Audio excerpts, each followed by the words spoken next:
You're listening to The Money Hour with your host, Tina Mitchell, and co-host, Keelan Harvey on Alternative Talk AM 1150.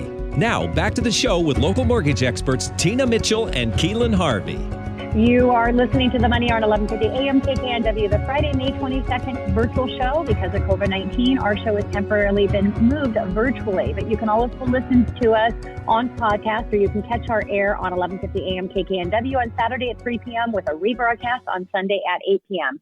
I am your host, Tina Mitchell. And I'm your co-host, Keelan Harvey. It is a great day to talk about money, and that's what the show is all about, how to make money, save money so you can have a better quality of life for you and your family. If you're hearing our show at a different time of day, you are listening to a rebroadcast, but we're here to connect you with the guests on the show, answer any questions that you may have. Please call the show at 1-855-400-1150. Again, that's 1-855-400-1150, or online at themoneyhour.com. And now on our show, Lara Currie of Difficult Happens, Calming Clients' Fears, right here on 1150 AM KKNW. Welcome, Lara, to the show. Thank you so much for coming back. We're always excited to hear what you have to bring. And so thank you. Thank you. I love being here. It's great to see your faces. I know, and this is great for our listeners because those of our regular listeners just get to hear us on radio and on podcasts. But doing this virtual format, it's kind of fun that people actually get to see behind the scenes as we're recording the show. So I love that. And Lori, an extra shout out for just presenting at our monthly Power Hour Lunch and Learn. So doing a lot of cool things with you and sharing your message because I think it's so important. Thank you. A little bit about Lara. She's passionate about uncovering dysfunctional communication patterns, combating manipulative tactics while empowering women business owners in high-stress fields to communicate confidently. She is a podcaster herself, a speaker and a trainer, and the author of Difficult Happens: How Triggers, Boundaries, and Emotions Impact You Every Day. With 29 years plus of expertise in high conflict positions, she has a unique and an intuitive understanding of why people act and react the way they do. Lara, I'm really excited to get your feedback on this. Obviously, with COVID, everybody's quite a bit more stressed out. There's definitely some underlying fears. How do you feel people are reacting, considering our specific situation that we're in now? Yeah, it's been really interesting because, the people that I work with, they already deal with a clientele that has a heightened emotional state. People who are buying real estate, people who are in finance, people who deal with the law, right? They come to you just a little more stressed out because it's a tense, when you don't know what you don't know, it can be really stressful. But it's been fascinating that I'm getting a whole different group of clientele coming in and asking me questions about why their clients are acting so strange. They're seeing everything from totally laissez-faire, yeah, no big deal, whatever, no big problem kind of an attitude, to the conspiracy theorist, people who are worried about their money and they're like, the man is going to come and take it. And I had one financial planner call me and he said, yeah, my clients are acting very strange. And he kind of ran down how they were behaving. And it just falls right into these four categories. The people who are pretending like it's nothing, the people who are really freaked out and pretty sure that it's space aliens coming from another planet that are doing this. And then they've got the ghosters, the people who are in a lockdown, they got the jammies on and they're watching Netflix all day. And then you've got the over-consumptor, the person who is watching every single news briefing, listening to every radio broadcast about it and reading every newspaper. These are the four ways that people are kind of reacting. And it's funny because it's like, right, that's the way that they can have control. So when you feel so out of control, don't think of it as their behavior. Like, don't be triggered by the way that they're reacting. Just know that that's the way they're trying to make sense of what's going on and get some control in the world right now. Yeah, and Lara, I love how you break it down because in every conversation, this is a different conversation because we're in different times. And that's what great experts do is they communicate differently to adapt to whatever is happening in the environment and in the economy. And I love how you break down the different personality types or the emotional types and, breaking down right now what those look like and what those people are actually doing is just a beautiful thing. So how do you calm people's fears in these such uncertainty. Yeah, I'm just a nerd out over this because it's all about communication. You have to over communicate. Now, that doesn't mean bother them, but that means tell the truth. Explain what you know and what you don't know and what you're doing to find out. And let them, reassure them that they're going to be the first person to hear that you know what you're doing and that you have calm. They will, when you're calm, you inspire calm in others. And when you tell the truth and you let people know, I don't quite know about XYZ, but I do know about ABC, and I'm going to keep the lines of communication open with you. And as soon as I know, you know. Yeah, and that's so great because people, and as a business professional, all of us an expert in our space, knowing what those common emotions and things are being. I always talk about eliminating versus overcoming objections. Well, right now we have an opportunity to eliminate concerns and that people may have. So you can actually start out your conversation in the beginning, just eliminating and releasing those potential emotions that may not be there now, but there's a good chance that they could come up in the process in the future. So I love that. Yeah, definitely. When you pretext what you're going to say, it's the old adage, tell them what you're going to tell them, and then just tell them what you told them. It creates comfort. It creates safety. Well done. I like that, Laura. I might steal that from you. That's a good one. I like that. You're full of them, I tell you.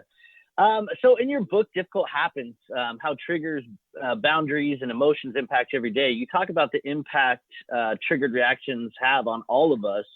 What does this look like? Can you go into more in depth about that a little bit?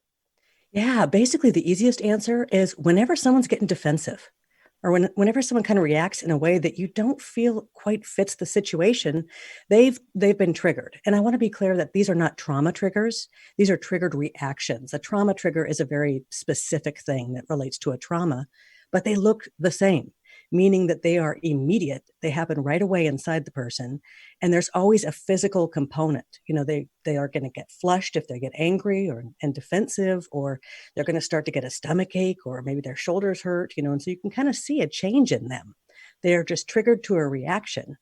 And usually when someone is triggered, it is for one of four reasons, meaning that there are four things that can set off a trigger.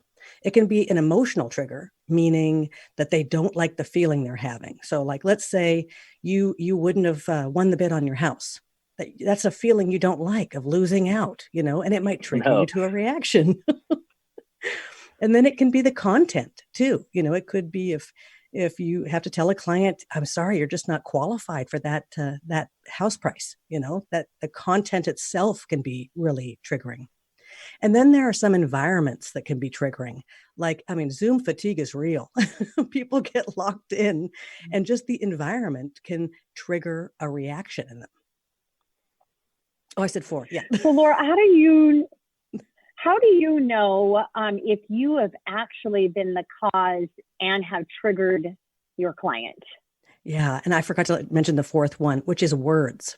And I see this a lot in intergenerational communication, where someone from one generation will use a term or a phrase that triggers something in a different generation. Just think of the word, yes, boomer, like right away, that's going to trigger a reaction in people.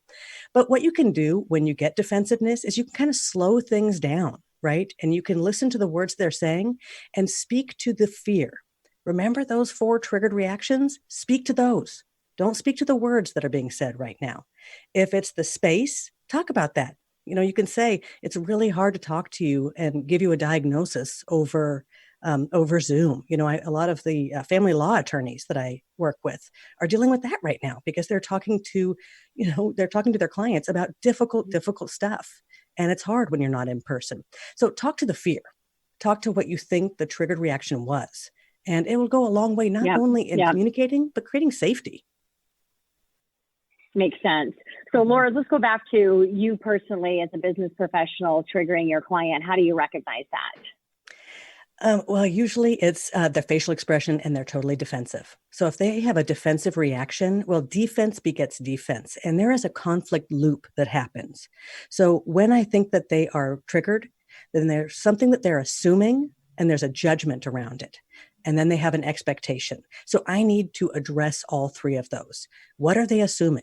Are they assuming that that I think less of them because they can't qualify for financing for this house, I need to address that. What are their expectations, that I'm going to be able to take care of them in a certain way? How am I going to address that? So whatever the assumptions, the judgments, and the expectations are, speak to those. And that what happens, it's amazing when you see it happen. What happens is it opens up what the real topic or issue is. So when you open those doors, they can verbally process with you and you guys can work it out together. Lara, obviously in the situation, there's a lot of fear, and sometimes fear or stress can put a lot of emotions on the surface. And I've noticed, I don't know about you guys, but when you got to get your grocery shopping and stuff, it's almost a survival mode. People can be rude. Do you think rude is on the rise, or do you think temporary because of this COVID thing? What are your thoughts about kind of people's behaviors and reactions now? Yeah, I'd say yes and yes. People are much more comfortable being black and white thinkers, meaning all or nothing. People are all bad or all good. The shades of gray are getting lost. If my dad was here, he would say, it's ever since they took debate out of the classroom, when you don't learn how to see things from the other person's point of view. And sometimes you got to walk people through that. You got to walk people through your reasoning so that they can see that you aren't, you're not some evil person. You're trying to explain something to them. I'm telling you, nowadays, selective amnesia goes a long way. If someone's being rude to you, pretend like they just didn't say a thing and just go right on with what you're talking about, because sometimes they'll recognize Great it. Advice. They'll get embarrassed later. Yeah, great advice. Hey, Lara, Keelan and I had a few more questions that we wanted to ask, but we literally have 1 minute left with you. So I'm going to let you give a tip or whatever you want to share with the listeners. Yeah, if you want to know more about any kind of communication, especially difficult stuff, because that's the zone I live in, you can check out my podcast, difficulthappens.com.